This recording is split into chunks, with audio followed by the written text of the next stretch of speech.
கிறிஸ்துவுக்குள் அன்பானவர்களே, கர்த்தருடைய நாமத்தில் உங்களை மகிழ்ச்சியோடு வாழ்த்துகிறேன். கர்த்தர் உங்களோடு இருப்பாராக, உங்களை ஆசீர்வதிப்பாராக. புதிய ஆண்டு பிறக்கிற வேளையில் எது தேவை? ஒரு ஆண்டு பிறக்கிற நேரத்தில் நமக்கு எது அவசியம்? நீ நிறைய கிறிஸ்தவ மக்கள் என்ன நினைக்கிறாங்கன்னா, புதிய ஆண்டில் முதல் நாளில் ஒரு நல்ல வாக்குத்தத்தம் கிடைக்கணும் அப்படின்னு எதிர்பார்க்குறாங்க. ஆனால் ஒரு வருஷத்தினுடைய துவக்கத்தில் இந்த வருஷம் ஆண்டவர் நமக்கு என்ன செய்வார் என்பது தொடர்பான வாக்குத்தத்தம் அல்ல, இந்த ஆண்டு நம்மை தேவன் எப்படி நடத்த விரும்புகிறார் என்பதை குறித்த ஒரு நடத்தல் தொடர்பான வார்த்தை வேணும்.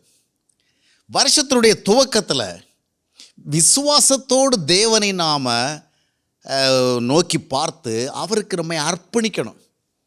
வருஷத்துடைய முதல் நாளை எனக்கு ஆண்டவர் என்ன செய்வார். அவிசுவாசிகள் தான் என்ன செய்வார்னு கேட்டுட்ருப்பாங்க. விசுவாசிகள் ஆண்டவர் நமக்கு நல்லதே செய்வார். ஆண்டவர் நமக்கு போதுமானவராக இருப்பார். வாழ்வுடைய எல்லா சூழல்களையும் நம்மோடு எதுவுமே நடத்துவார்.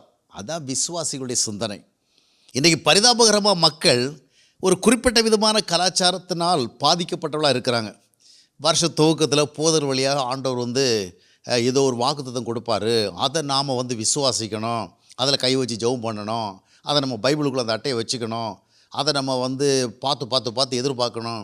இல்லை, வருஷத்துடைய துவக்கத்தில் விசுவாசத்தோடு நம்மை அர்ப்பணித்து நாம் நம்புகிற தேவன் நமக்கு தந்தையாக இருக்கிறார், நாம் பிள்ளையாக இருக்கிறோம், அதை உறுதிப்படுத்திக்கணும்.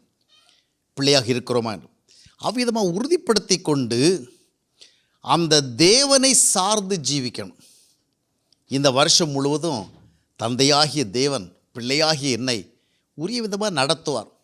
அதுதான் விசுவாசத்தினுடைய பாதை. துவக்கத்திலேயே எனக்கு என்ன செய்வார் ஆண்டவர் நிச்சயம் நமக்கு நல்லதை செய்வார். ஏன்னா ஆண்டவர் ஒவ்வொரு வருஷத்துடைய துவக்கத்திலேயோ மாத துவக்கத்திலேயே உனக்கு நான் இப்படிலாம் செய்வேன் அப்படின்னு வாக்குத்தத்தம் கொடுப்பார்னு நாம் நம்பிக்கிட்டு இருக்கிறோம். அப்படி அல்ல. அதுவும் போதல் வழியாக கொடுப்பார் நம்புகிறோம். அப்படி அல்ல. தேவன் நம்மை பிள்ளைகளை அழைத்திருக்கிறார். நாம் ஆசீர்வாதமாக வாழ்வதற்கு ஒரு ஆசீர்வாத திட்டத்தை வைத்திருக்கிறார். அப்பா பிதாவை என்று கூப்பிட பண்ணுகிற புத்திர சுவிகாரத்தின் ஆவியை கொடுத்திருக்கிறார். நாம் பிள்ளைகளான சுதந்திரமாமே என்று கூறப்படுகிற நம்பிக்கை கொடுத்திருக்கிறார். ரோமர் 8:15 வாசிக்கிறோம்.